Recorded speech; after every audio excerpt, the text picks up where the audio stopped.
Good day to all of you. Welcome to the program agenda. I'm your host, Cito Beltran, and greeting everybody on Temptation Island. Okay, pag tinanong ninyo, anong Temptation Island na naman yan, Beltran?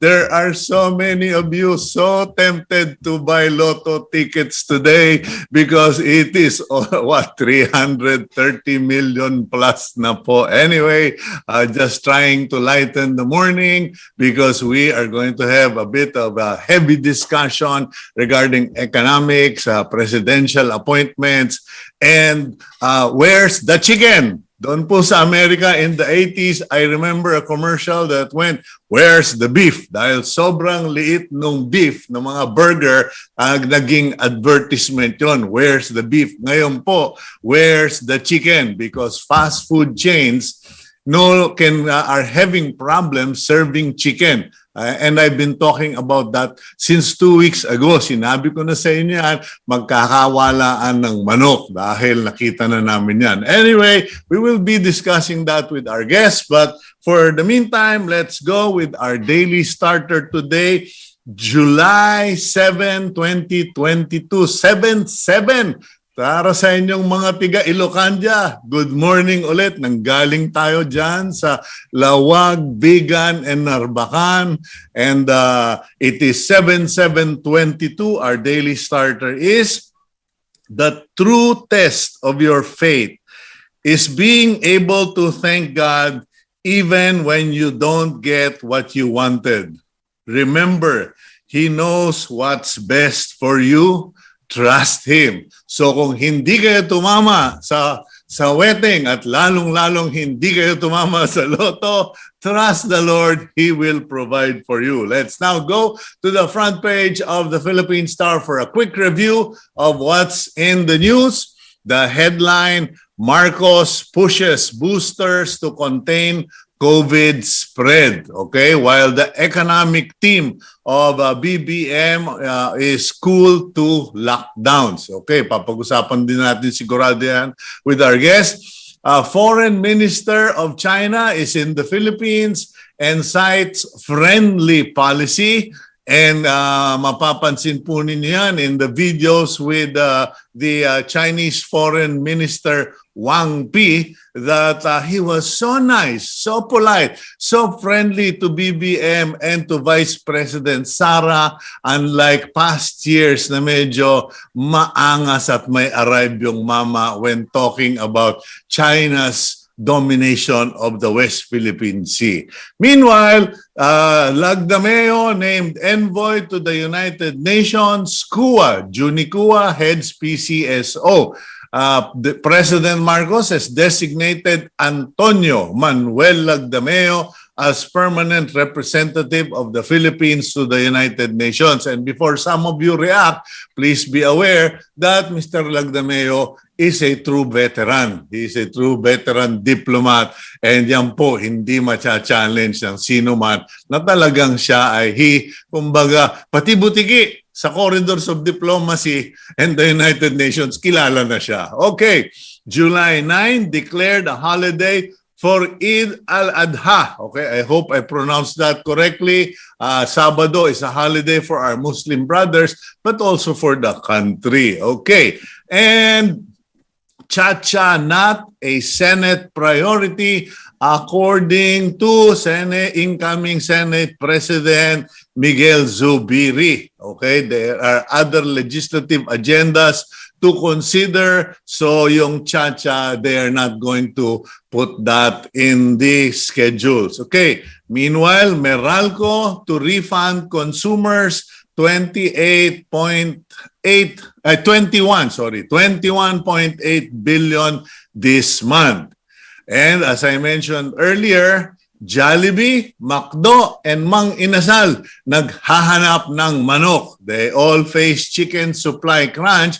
And I think this is more because they have probably, and I will ask our guest today, because they have been dependent on importing cheaper chicken from countries that subsidize poultry production. Nagkaroon po tayo ng supply chain disruption, fuel increase prices, tinamaan ng lintik lahat ng made in China ng manok, walang makuha. Okay. And then Ayala Land, Samsung partner for performing arts. Ayan po, that photo in the bottom of the Philippine Star is a photo of Ayala Land and Samsung officials doing a ceremonial signing for their project development of Samsung Performing Arts Theater in Circuit Makati. Okay, and those are the news, front page of the Philippine Star, July 7, 2022, Thursday. Good morning to Solid North Marketing, Mr. and Mrs. Romy Chan, and their wonderful, very attentive professional son, Royce Chan, for taking care of us in Ilocos. Good morning na rin sa mga tropa kong Kathy, Eugene Mende, Kathy Sunga, and Mayor Pablito Sanidad of Narbacan, Ilocos Sur. Yan, binati kita kahit sinabi mong mas gwapo yung tatay ko sa akin. Okay, yan na po. Let's now go to our first topic with the proper introduction of our guest. Gab, take it away. Marichu Villanueva currently serves as the associate editor of the Philippine Star. She also has a column in the said paper named Common Sense, where she discusses national issues. The veteran journalist is also known for hosting the weekly forum Kapihan sa Manila Bay. Villanueva's work in journalism has been recognized by various groups, including the Rotary Club of Manila. A veteran economist, Calixto Chikiamco currently serves as the president of the Foundation for Economic Freedom. He writes about political economy in his column in Business World called Introspective. Chikiamco has also authored various books on the same subject matter, such as The Way Forward. He holds an economics degree from De La Salle and a master's degree in media administration from Syracuse University. Okay, welcome Miss Marichu and Sir Toti. Welcome to the program. Thank you. Pinagbigyan nyo kami this morning. Thank you for having me. Cho, you're on mute. Ayun na. Oops. We are having audio problem with Cho. Kindly check if she is on mute. Okay. Cho, try again. Oops. Still on mute. Okay. Ayun. Thank you for my being lotek. Pasensya na. Okay. Hello. Today, we asked for you to join us because two topics have been in the center of public discussions, even among media. Late last week, ang unang pumutok was the statements of the PSA that the rate of inflation was 6.1, and then BBM said, no, I do not agree with those figures. And apparently BBM had a different perspective. Ibang bintana yung tinitingnan niya, and then biglang naging issue because they were talking of two different subject matters. And then this week, several members of media, particularly our colleague Jarius Bondok, raised the issue of appointments. Along with Jarius, there are people who have noted that in the beginning of the BBM team development, the appointees were unquestionable. They were great, they were veteran, they were respected. But in the last week, biglang nasasamahan na raw ng mga medyo, if not controversial, questionable, etc. So that's why I asked for both of you to come on board. If you don't mind, I'll start with Sir Toti because yung inflation yung issue.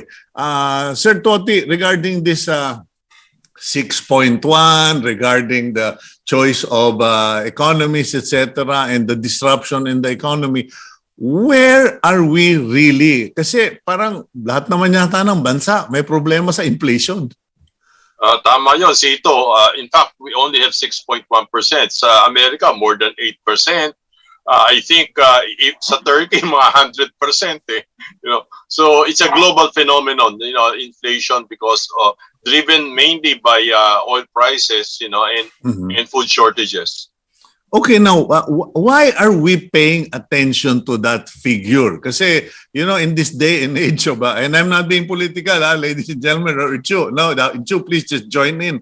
But, there sabi nga nila, historical revisionism, merong mga disinformation, merong mga redefinition of terms of engagement. Why are we paying so much attention to inflation as a figure and as a point of reference, Sir Toti?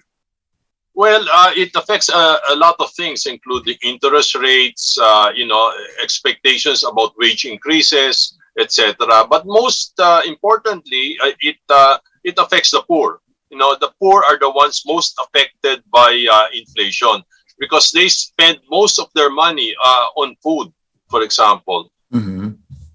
No, but yeah, can I just correct you because you were out of town for the past 2 days, and yesterday there was a press briefing at Malacanang with Finance Secretary, former BSP Governor Ben Jokno, and he clarified that there was some communication gap or a misunderstanding because the president was referring to the 6.1 for the June inflation rate, and he was mentioning about 4%.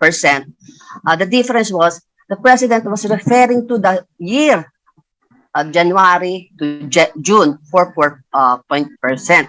So that was the point of reference, the point of difference. So he clarified that the president was referring actually to the same thing but two time perspectives. Cito. Kumbaga, yung sinabi ni BBM, yung para sa June, hindi yung pang January to June.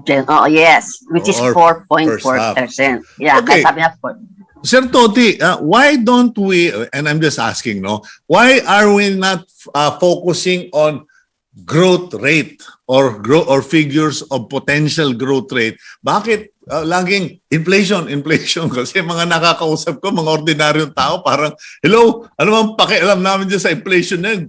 Hindi na nga kami makakain, pinapaalala pa ninyong hindi kami makakakain. Well, because ultimately the inflation rate can affect the growth rate, because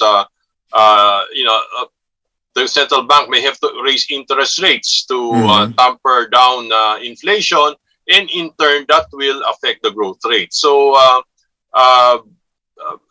that's why there's also much attention to inflation rate.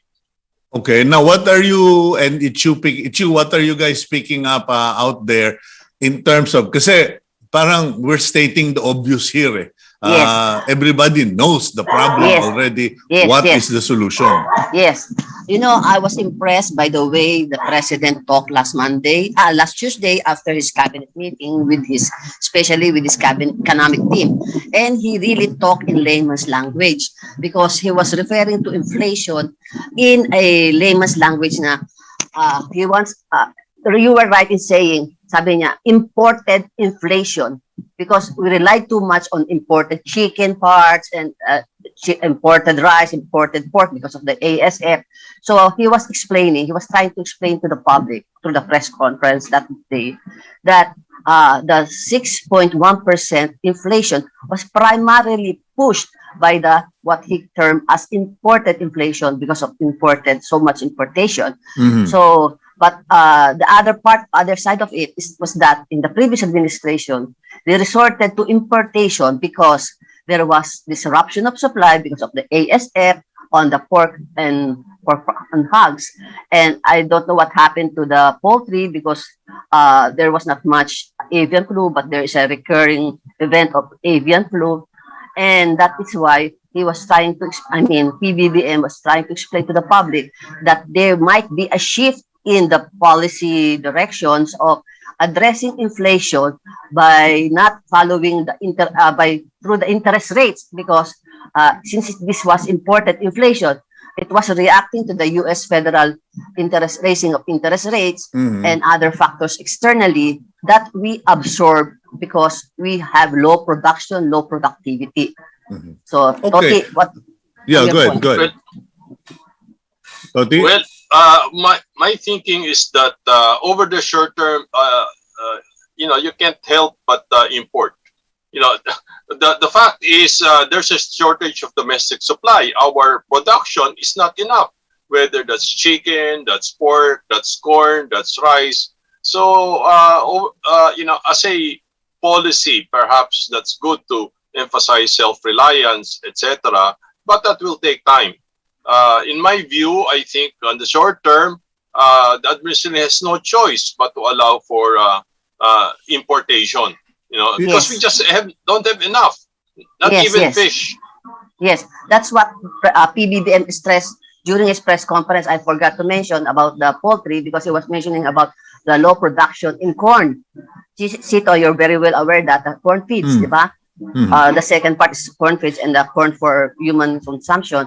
And Toti was right in saying and pointing out from the economic point of view that indeed there are some supply disruptions that must be addressed in the agriculture in the short term, middle term, and long term. So he's dividing the timelines between this immediate, medium term, and long term. Okay, but the question here is, kasi Toti, when I listen to experts like you and all of those who were in the show before, they have explained that well. And sabi nga nila, Sito, kailangang mabalance natin. Kailangan may local production pero we cannot avoid importation kasi pag hindi, sobra namang tataas dahil may shortage, magagalit naman yung consumer. And okay, there is a balance. But the question is, should the importation be done by the private sector who has patong-patong, a series of costs and then eventually has to pass it on to the consumer so the prices still go up? Or should the importation be handled, financed by the national government? Well, the problem with that is that one is that it fosters more corruption. We have seen that in the National Food Authority when they had a monopoly on rice importation. The second problem with respect to that is that the government never knows when to import. So that's the other problem. Besides, the third problem is, of course, whether the government has the money to subsidize the importation. Right now, we're facing fiscal stress, di ba? Our debt to GDP has increased to about 60%. So the government doesn't really have any money. They have to rely on the private sector to do the importation, and the private sector is more efficient in doing that. Okay, but how true is that, Toti, that the government doesn't have money? And Ichu, please join in on this question because, and I'm being an ordinary citizen reading the news, Toti, no? Just recently, the COA or another agency called out the DILG, I think, hindi nyo nagastos yung 300 so many millions for COVID response. Or I'm stating my memory is a bit fuzzy, but the time and again we will hear reports that money was not spent. But the government always says we don't have money. Yes, that's the sad part of it because instead of being used for the intended purpose, they are divested. They are put into another direction. That's why PBBM was saying last Tuesday in his cabinet meeting that his cabinet must work with teamwork. To quote him, the right hand must know the left one what is doing. So this is one way of checking also, check and balance within the executive department itself. So perhaps we can just leave it to PBBM to plug these loopholes now that especially in agriculture, he's the concurrent agriculture secretary. when pending the appointment of a permanent one.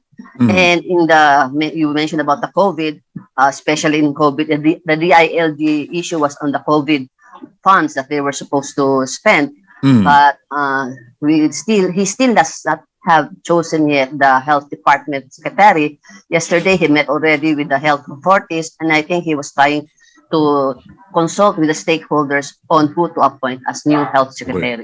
Toti, you're very correct that government is inefficient in terms of purchasing, and the monopoly has always led to corruption, etc. But in terms of short-term remedy, hindi ba pwede yun? Because right now, any broiler person can tell you 28 to 32 days may manok na ulit.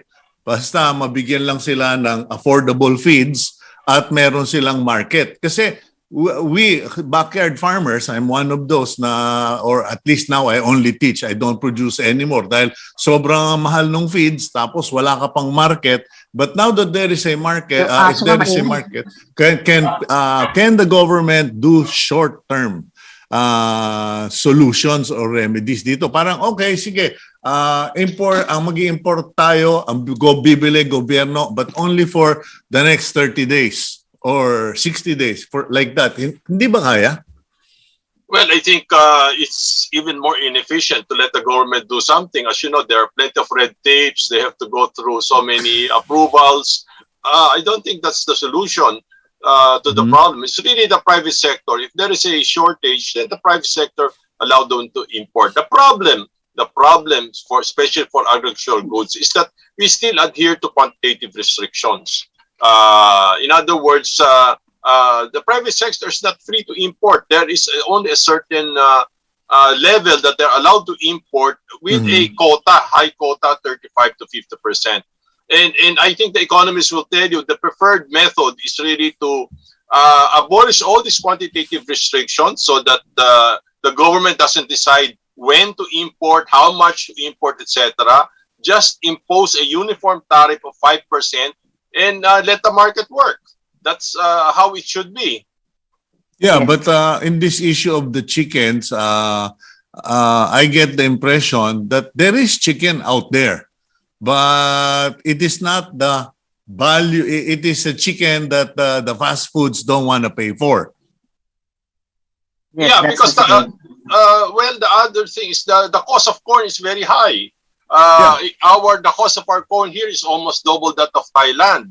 And therefore, as you know, corn is about 60% of the cost of chicken. Right now, there are quantitative restrictions on corn. At the same time, the tariffs are high for in quota. So that's the reason why you have, of course, high prices also of domestic chicken. Ayun, wala nang Yeah. production dito, mahal pa mag-import dahil nire-restrict ng sarili nating gobyerno. Yes. Actually, Cito, Yeah. and there is also the problem of the World Trade Organization. It's supposed to provide a globalized trading system. Ang ideal, ang goal nga nila noon is zero tariff to allow free trade.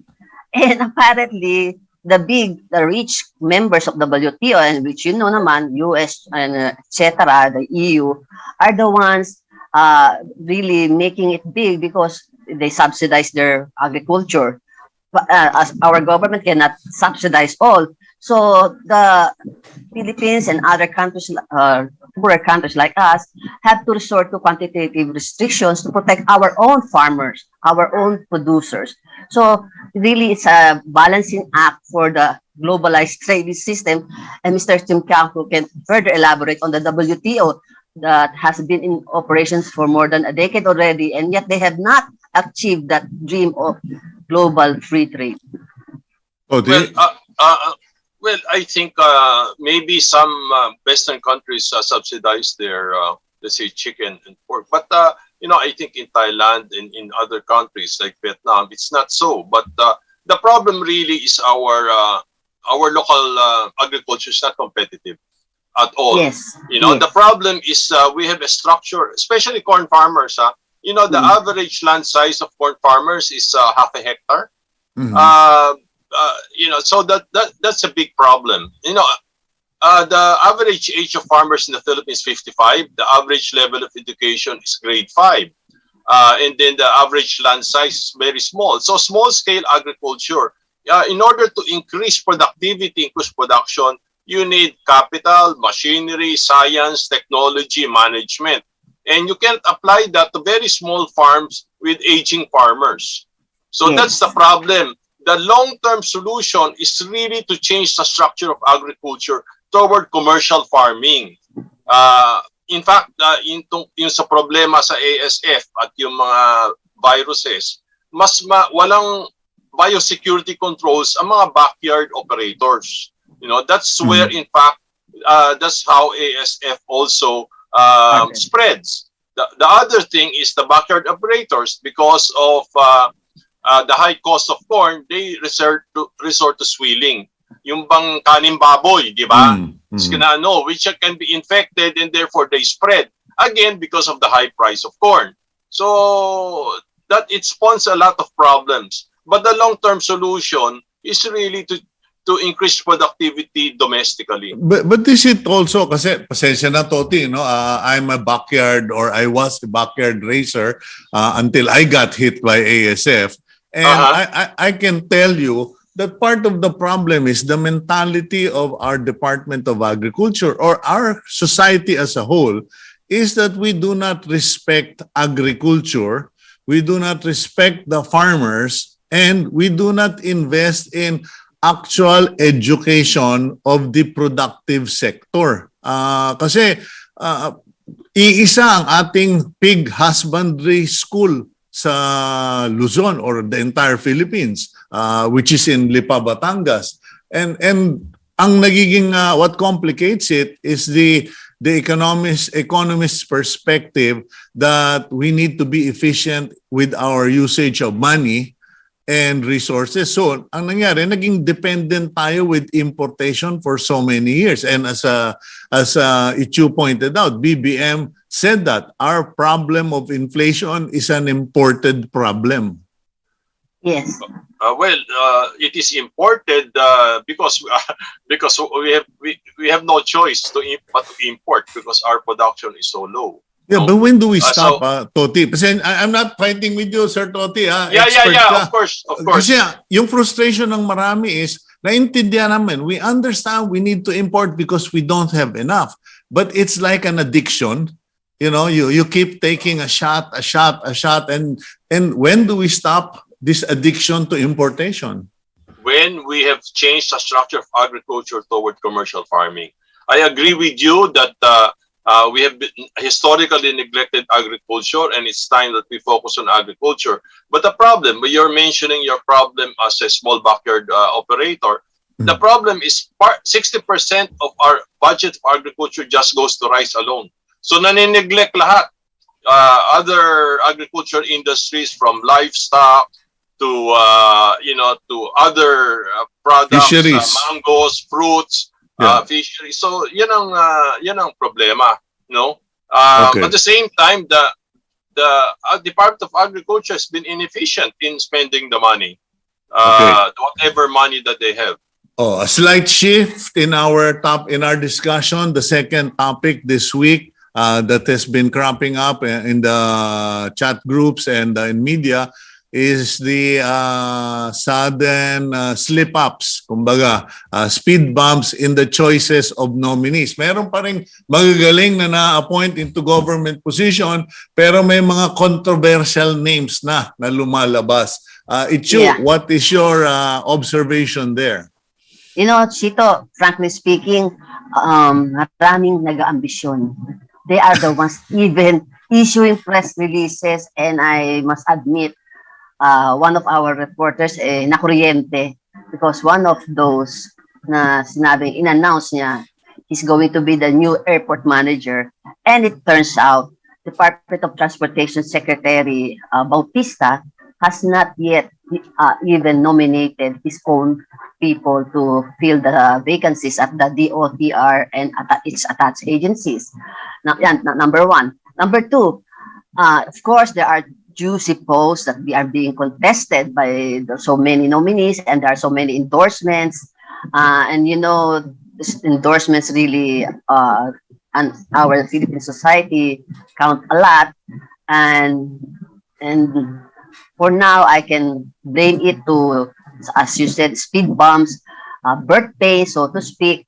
That's why over the weekend, Executive Secretary Rodriguez issued a memorandum circular requiring complete staff work on all nominees, because I think he was one of, kasi as executive secretary, he was supposed to be the chief vetting processor, but apparently some papers got slipped through him and went directly to the president. So by operation of trust and confidence, the president signed it, and that's how the some slip-ups occurred, I presume, because these are normal things. Do we have a state. process of contesting that, Ichu? Kasi matagal ka na sa Malacanang eh. Alam ko, meron kang titulo to 1 square meter dun sa may ano eh.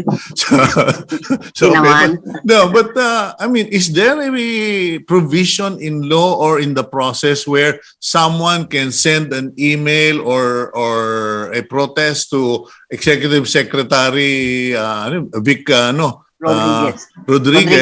Rodriguez and saying, sir, with all due respect, that nominee is a criminal?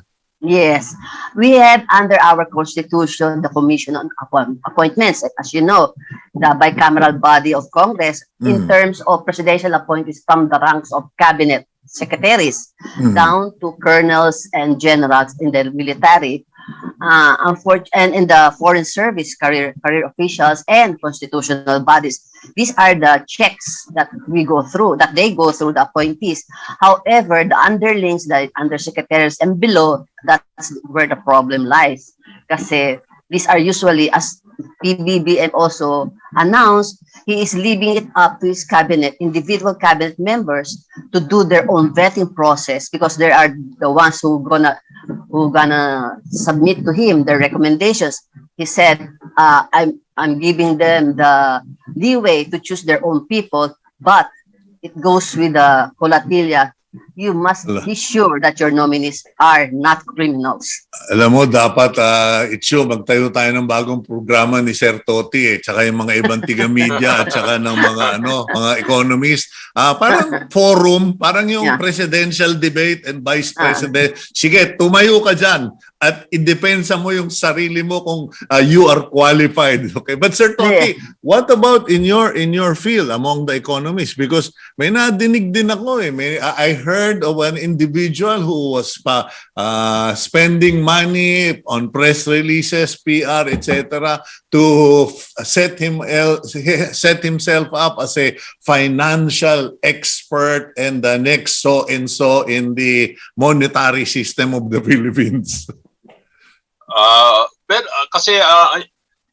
so far naman, nakita natin yung mga members ng economic team, medyo, they're all professionals, di ba? And they have long experience. Mukhang the president doesn't want anybody to have a learning curve. So they got experienced team. There's Ben Jokno, RC Balisacan, at si Philip Medalla. They're all had PhDs in economics, no? Yeah. So they're very well technically qualified. So at least, we can be rest assured that we have a experienced economic team at the helm. But is that a solid idea or a wise move? Because I'm thinking in terms of, okay, you are veterans, you know everything in terms, you are institutions in economics, but in terms of the young perspective, in terms of radical ideas, is there no danger that the legends bring us to legends? Kumbaga, alamat na lang yung ekonomiya natin. Yung parang mga Gen X at millennials, because ganon. yung the youngest na nakita ko sa sa monetary setup was Berna. Yes, oo. Sino yung pinakabata? Ay sabi ko, Yes. wala na bang mga batang economist? Well, unfortunately, I think even in the UP School of Economics now, there are no known macroeconomists. They're very highly specialized. For example, in UP, it's mostly health economists. In other words, they're very focused on certain one field. So we have not been able to, train a new generation of leading macroeconomists. No, And because they are highly paid, and they're highly paid in the private sector. So they cannot recruit them, the best and the brightest, because how much lang naman ang cabinet secretary, diba? Okay. So yeah. that's the Well, problem. anyway, going back to this subject matter of selection, meron bang mga na-nominate o nino-nominate na violently opposed yung mga tiga-media or nasa business sector, etc.? Because, the latest batch wasn't violently opposed. Pero sabi nga nung kasama natin si Jarius Bundok, teka, it seems that the vetting process has not been perfected or Yes. exists. Yes. There is one, baka sabihin naman din na but there's one na I received so many, kasi daw, this guy who has been appointed has an existing business interest within the agency that he was assigned to, and he has outstanding debts to the government, to that agency, and he has relatives related to other in a government agency. So a lot of conflict of interest were raised. So Okay. I think there might be changes along the way because of that issues raised, valid issues they are. Okay, nominated is not appointed. As you mentioned, they still have to go through the CA. But Yes. up to what level does the Commission on Appointment screen? Kasi parang ang general impression is only cabinet secretary, Yes. but what about USEC, ASEC, and directors? That belongs to the presidential management staff as the ultimate vetting processing of the appointees, presidential appointees only, presidential management staff, which is headed by former Congresswoman Ang Pin. And kaya nagkakaroon ng turu-turuan sino may kasalanan nito. So Ayan. meron memorandum circular na si E.S. Rodriguez saying the process must start from the agency nominating the appointees. Okay, And now the final gatekeeping is the PMS. okay, Toti, one of the things I really pushed hard for was the screening of USEC, ASEC directors, but also I mentioned that we should pay particular attention to the Bureau of Customs on who gets appointed to the BOC. Si Chu, nag-react na, but una ka muna, Toti. We only have a few minutes left. What is this? Meron bang kandidato ang mga economists and businessmen? Wala akong alam, no? Baka may chismis pa si Marichu about that.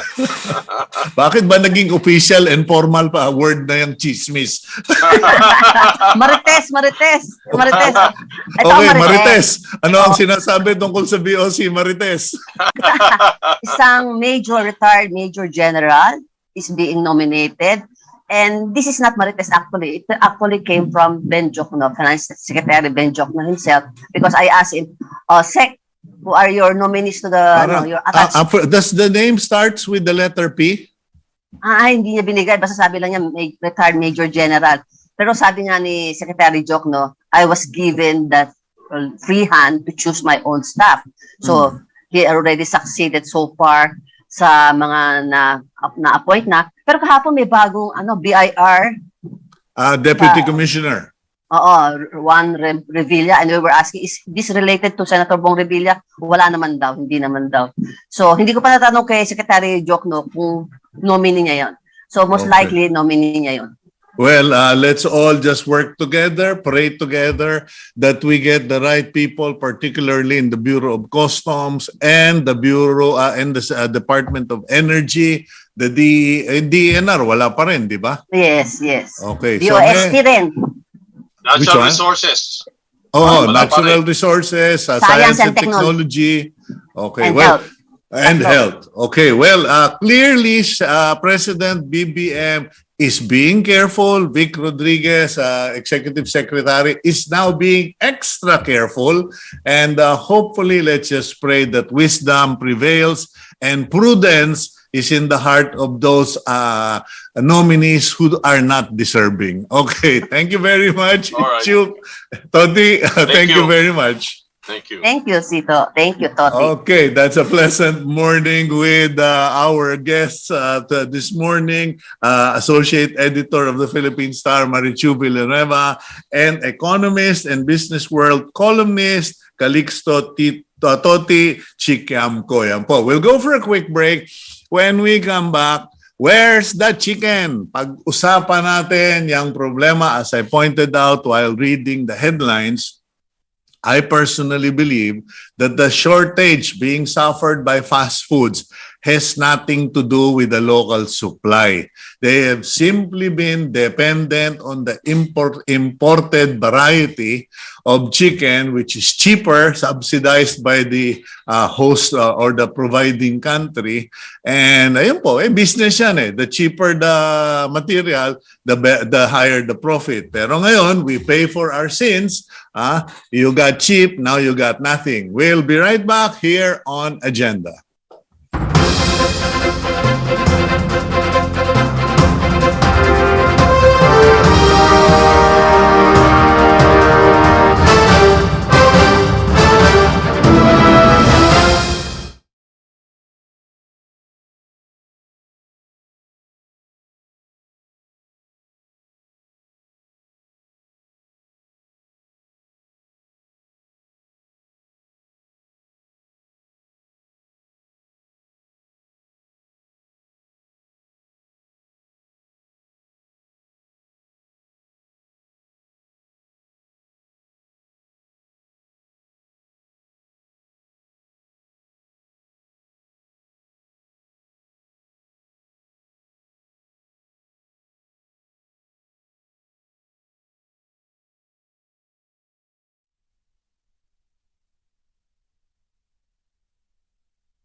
Welcome back to the program Agenda. I'm your host, Cito Beltran, thanking you for being subscribers of Cignal TV, viewers of One News PH on channels 8 and 250, and for supporting, for watching Agenda. Maraming salamat po to our viewers in Ilocos, particularly in the Ilocos Sur area, and in Vigan, dun sa mga bumati sa akin, nagpa-selfie while we were doing the BMEG Fiesta, where I am a volunteer lecturer regarding backyard hog racing. Yung mga tinuturo ko lahat nung mali.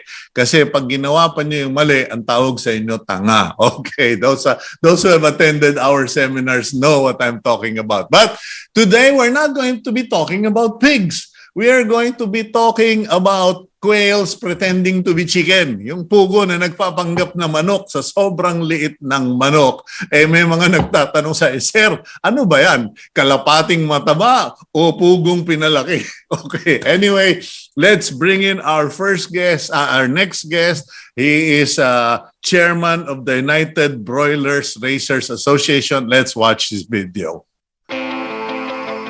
Gregorio San Diego is the chairman of the United Broiler Racers Association and the Philippine Egg Board Association. Along with that, San Diego is also the chairman and president of Gigatje Corporation, a poultry and piggery farm in Rizal. Okay, Sir Gregorio, Greg ba, sir? Joji, Cito. Joji. Iba yun na. Mukhang bata, kahit sa palayaw, bata. Okay. Palayaw man lang. Sige. Okay, well, I am trying to lighten the discussions this morning by make mga sundot na biro, pero hindi na biro ang nangyayari because when fast food companies like Jollibee, McDonald's, Mang Inasal publicly admit that they are experiencing shortages, talagang may problema na tayo. Ngayon, kayong mga broiler racer, lagi ko kayong naiimbita dito sa program, ano ba talaga ang sitwasyon? Meron bang manok sa Pilipinas? Kaya ba niyong supplyan lahat ng mga Jollibee, McDonald's na yan? O sila yung ayaw bumili sa inyo? Medyo complicated, Cito, yung Okay, please. Sa totoo lang, ang perfect model sa self-sufficiency dito sa poultry production, sa egg, ang egg, kasi kaya in fact, ang egg ngayon, more than self-sufficient, maraming nalugi. Kaya ngayon may shortage din sa itlog. Sa itlog lang muna ito. Okay. Kasi yung mga unang guest mo, sinabi, kulang ang production. Hindi naman dapat magkaganon in fact, noong 2013, during a small group meeting with Secretary Alcala, sabi ko sa kanya, sir, by next year, pwede na tayo maging self-sufficient to broiler. Sabi niya, ganun ba? Sabi ko, sir, kaya lang, kailangan din namin ng tulong. Sabi, pare yun? Sabi ko, kailangan itigil mo na importation. Kasi pagka hindi mo itinigil yan, naatras na naman yung local production. So, nangyari nga, hindi tinigil yung importation, kaya umatras yung local production. Sa itlog, marami tayong mga Pilipino na mga kababayan Cito, willing to invest. Basta kailangan tsansa mo na kumita. Ang katuwiran nila, yung nalugi sa broiler, lumipat sa layer. Yung nalugi sa baboy lately, kasama ka pala doon, lumipat din sa egg. Ang katuwiran nila, dito na tayo kasi walang kalaban na imported. Yun Okay, yun. pero Sir Joji, I was just talking to a racer sa Ilocos. Ang sabi niya, sir, lahat kami naglipatan sa egg. Ayun, lahat kami nalugi. Kasi lahat nag-overproduce naman ng itlog. Kasalanan din yan Cito ng DA. Hindi nila niregulate Kaya ang mangyayari dyan, come next year or even this year, mababago yung landscape. Mawawala na yung maliliit, yung small and medium sa larangan ng paitlugang manok. Kasi nga, hindi na kaya yung mga nalugi, marami na nagsara, marami nagbawas. Matitira na lang yung malalaki ang kapital. So yun ang dyan. Marami akong reaction doon kaya lang iba yung topic natin. Okay, kasi yung halimbawa sinasite nila kanina na yung Thailand. Do you know na Thailand is number 4 in chicken export sa buong mundo, pero hindi sila tumatanggap na imported chicken. Vietnam ganun din, hindi tumatanggap. Indonesia. Tayo lang ang talagang nagyabang na sige, open kami. Hindi naman competitive ang local production natin sa mga imported. Kasi subsidized sila, highly subsidized tayo, hindi Okay. So yun ang isa sa mga natin. Palagi sinasabi ng mga Secretary of Agriculture natin, hanggang sa kay Secretary Piñol, that poultry and livestock are the engine of growth in agriculture. Kung engine of growth yan, tanggap naman nila and they're saying it in public, bakit hindi nila bigyan ng incentive? Bakit ang ini-apply nila preno? pinepreno kami by importing a lot of our cheap competition. Okay, Yun ang sir, nangyari dyan. Kaya sir, na-discourage yung maraming farmers. yeah. Sir Joji, pasensya ka na, no? Kasi ang daming tanong. I have to ask all the questions in the last 10 minutes, okay? Okay, So, yeah. my first question is, okay, yung shortage of the fast foods, is there no supply locally? Konti yung supply at nagkakaroon nga rin doon sa size problem because of the high cost of feeds. Yung ibang sa mga feed millers napipilitan na kahit yung hindi masyado magandang quality ng ingredient or materials, soya, mais, para makamenos, bumibili nun. Yung iba naman, mga feed companies, nagre-reformulate siguro para bumaba yung cost nila. So, the nutrition of the chicken suffered. Isa sa mga ano Okay, yan. but if McDonald's, Jollibee, and Mang Inasal were to buy from the local supplier, how much higher, mas mas mahal kung bibilin locally? Kasi sabi nga, wala ka nang makuha imported, di mapilitan kang local. Ang nangyayari, yung iba, hindi na lang nagsiserve ng chicken. Yes, actually, sa totoo lang, ang pinakahuli dapat magka-problema sa supply will be Jollibee because they have a joint venture with Cargill, US, in broiler production. So kaya lang, siguro hindi rin mapaayos yung production nila because of the unpredictability of the local broiler business. Dahil nga dyan, panay ang dating na imported, natatalo ka. Kasi ang unang tinatamaan dito, pag maraming dumating na imported chicken, yung farm gate price, hindi naman yung retail eh. Sinasabi na namin yan sa DTI, sa DA, na hindi naman ang solution para sa pagbaba ng retail price ng chicken at pork. Kaya importation, ilang panahon na nating ginagawa yan, hindi naman nagre-resulta sa mababang presyo. Okay, so doon po sa question na kung may manok, may manok. Kasi doon ako kapon sa Ilocos, nung kami nagtuturo sa pagbababoy, may nagbebenta ng Magnolia chicken. Sabi ko, hindi niyo pwedeng sabihin walang manok. Kasi ito, nagbebenta dito sa Ilocos eh. Kasi ito yung malalaking food chain, masyadong, ano ba tawag dito, maselan sila sa sukat ng manok. Naintindihan naman namin yan because ang yung cut nila, 7-piece cut dapat ang magawa nila sa isang chicken. So kung maliit ang chicken nila, mag-aalanganin sila. Kung malaki yung chicken nila, ganun din, mag-aalanganin sila. Pagka oversize, magiging 10-piece cut yan. Pero ideally, ang design ng kanilang is 7-piece cut. Kumbaga pag bumili ka ng one leg sa Mang Inasal, one leg talaga. May sukat na yon dapat. Kaya ganun, very discriminating. Ang niyaangal ibang supplier, masyadong maselan sila sa quality, pero mababa yung presyo at saka medyo mahaba ang terms.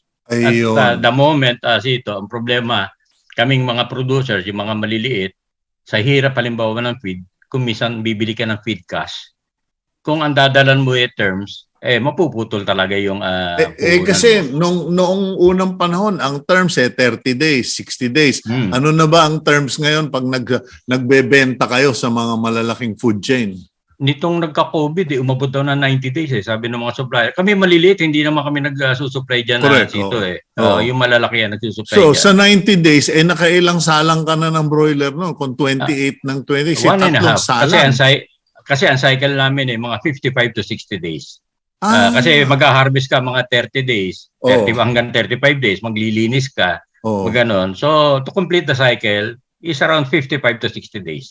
So, halos hindi ka pa makakadalawang cycle. Kumbaga, dalawang salang dahil sa linisan, sa harvest, disinfection, etc. Okay. Now, pero correction din dito kung pwede. Itong mga food chains talaga, yung sa mga fried chicken nila, nagre-rely sila sa local. Because of the size requirements nila. Hindi nila makukuha sa imported yan eh. Yung binibili nilang imported, may mga nag-i-import din yung mga yan, yung mga usually fillets, sa mga burgers, yung mga ganun.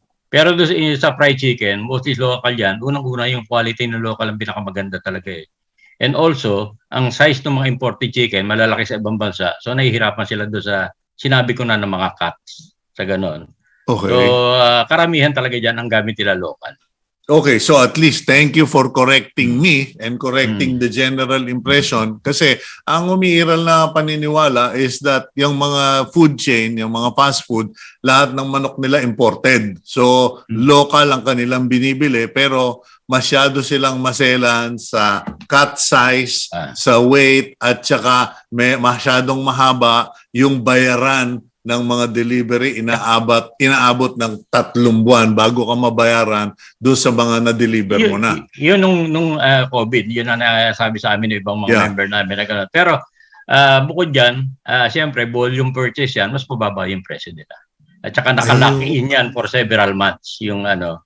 Kaya yun ang nagiging problema. Yung presyo, halimbawa nagkasundo tayo, bibiling ko yung dressed chicken mo ng 140, for halimbawa 2 months o 3 months, di kung tumaas yung presyo, kamukha ngayon, ang laki nung nawawala doon sa nag-aalaga. Considering the fact na tumaas yung cost. Titigil pala talaga kayo kasi kung ang turnover mo ay 30 to 50 days, pagkatapos yung presyo ng pagkain ay taas ng taas, presyo ng kuryente taas ng taas, presyo ng crudo pan-deliver taas ng taas, hindi ka rin makakapagtaas automatically because there is a fixed price for so many months. Yes.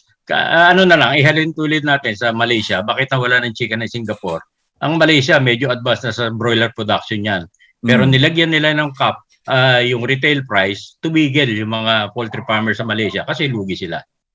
So ngayon, bumabawi ang Malaysian government, nagbibigay sila ngayon ng ayuda doon sa mga farmers nila to go back into production again. Okay, now clearly walang ayuda sa Philippines for production, correct? Yes, yes. Ngayon, yung perwisyo, marami ba? Because I remember during the COVID, the ASF pandemic, pandemic na rin yung ASF, global na rin siya, no? Kaya nung nagka-ASF sa Pilipinas, hindi ka makapagbiyahe ng baboy. Whether certified, cleared, etc. May mga probinsyang magkakamatayan tayo pero hindi kayo makakapasok din eh. Dito ba ngayon sa avian flu na ito? Kasi may mga magmamanok, lalo na yung mga kaibigan ko mga sabongero, have been complaining na imbis na sinimplify itong mga avian flu isolation, nag-take advantage pa yung government to force farms to register and in order to register kailangan magpa-test ka ng mga flock mo, pa-test mo yung farm mo, kailangan may size, may mga requirements, etc. Ano ba naging perwisyo sa inyo ng avian flu na yan? Totoo yan, Cito, yung sinasabi mo yan kasi marami sa LGUs nag-overreact. Alam mo, nung una naman magkaroon bird flu, ang meron lang na bird flu talaga pugo at saka itik. Correct. Ngayon, may mga lugar na pinagbawal lahat. Itlog, lahat ng ganun, sisiw. So may mga lugar dito sa Pilipinas na nakaranas ng shortage talaga dahil hindi nakarating sa kanila, hindi pinapasok yung mga replacements, yung mga sisiw para alagaan para maging broiler. So ang problema, may protocol na sinasabi ang Department of Agriculture, hindi naman sinusunod ng ibang local government. So walang unity doon sa na ganyan. Kaya ang hirap. Marami yung na perwisyo din yung tinatawag Cito na may mga breeder yung nagpo-produce ng sisiw. Siyempre, halimbawa may naka-schedule delivery yan, halimbawa sa probinsya, pagkatapos bigla ipinagbawal, papatayin yan ng supplier yung mga sisiw na yan kasi wala silang pagliligyan. Ganun na nangyari. Kaya compounded yung problema ang daming problema. Ang problema natin ngayon, gumanda yung presyo, may pagkakataon na kaming kumita. Ang problema, yung source nung tinatawag nating grandparents saka parents tax sa ibang bansa imported. Marami ngayon doon sa mga bansa na yun na may bird flu. Kaya hindi nakararating dito. Ayun, kasi yan po, ladies and gentlemen, that is the system for free-range chickens. Most of the free-range chickens, the source of material are from abroad, US, UK, etc. Or actually, yung kaibigan natin si Erwin Cruz, siya ay Europe, no? Now, ito naman sa Pilipinas, yung mga broiler, marami rin yan, imported din yan, correct? Kaya nga ito yung sinasabi halimbawa ni Yusek Adriano, madali lang naman yung broiler na yan 60 days yung cycle niyan. Madali kung meron kang sisiw. Ang problema ko wala kang mag-uumpisa ka dyan sa breeder Nako. Kung kukonti yung sisi mo dito, kukonti din yung maipoproduce mo. Sa mahal naman ng kuryente, hindi ka makapag-incubator kasi yung kuryente ko tumaas ng 10,000 nung sinubukan kong magpatakbo ng incubator. Kaya tinigil ko na rin. Oo. Diyan, talaga yung economy scale dyan sa hatchery. Pero mas malaki yung mas malaki problema natin sa itlog. Kasi mas mahaba ang cycle na itlog. Correct. Okay. Pero matanong ko lang, Sir Joji, last question. Okay. Ano ang basa mo? What is your prediction? Are we in for a rough spot? Medyo magkakahirapan ba tayo in the next 30 to 60 days? Dahil mukhang yung supply chain magulo pa rin. Ito sa amin, kumbaga sa ito, intelligent estimate ito dahil nagtatanong-tanong kami sa mga kasama namin. Actually, Cito, ang dapat na sumasagot dito mga tanong mo, Department of Agriculture Dapat may datos sila dyan Yung sa amin, hindi naman namin mako-cover lahat ng probinsya ng buong Pilipinas kung saan niya lahat yung production areas natin. But what is your intelligent guesstimate? Ang inaano namin dyan, sa pag-uusap-usap din namin among the players in the industry, baka humirap pa bago tayo guminhawa. Lalo na sa itlog. It's going to get worse before it gets better because the food prices for the ingredients for feed materials is high, transport is high, the supply chain is disrupted, and the local systems and policies are inconveniencing the producers. Saka malaking bagay din Cito yung disease problem. Na yun nga, siyempre, pagka mahina resistensya ng manok mo because of the poor nutrition, madaling tamaan ng sakit yan. Okay. At so kasi yun ang isa pa nga hindi natin. At kasi isa pa, and I hope someone will show this program to BBM, back in the 70s, meron tayong vaccination program for avian flu and all those diseases nationwide. Tinigil na pala ng DA lahat yun. So, Sir Joji, thank you very much for your time and maulit tayo. Kasi mahaba-habang usapan ito. Mahabang point ito, Cito. At maraming salamat din sa pagkakataon na maipaliwanag ko yung konting mga tinanong mo sa akin. Okay. Yan po. Medyo malalim yung pinanggalingan natin, Cito. Kaya nandito tayo sa sitwasyon na ganito kayo. Okay. We will do a second show and all about this para ma-educate natin yung viewers natin. Okay, thank you, Sir Joji. Gregorio San Diego, Chairman, United Broiler Racers Association. And let's now go to our blessing for the week as we close the program. It is from Jeremiah chapter 42, verse 10. If you will remain in this land, then I will build you up and not pull you down. I will plant you and not pluck you up. For I relent of the disaster that I did to you. Okay? Do not fear the king of Babylon, of whom you are afraid. Do not fear him, declares the Lord, for I am with you to save you and to deliver you from his hand. Now, for those of you who are wondering, Cito, ano ba yung binabasa mong yan? It is a reassurance from God that if we stay where we are, we plant, we work, we sow, okay? He will bless at hindi na niya papayagan magka-problema pa tayo. He is blessing our nation. I am naming it. I am claiming it. God bless the Philippines. God bless all of you. Have a great day. And please keep it here on One News PH.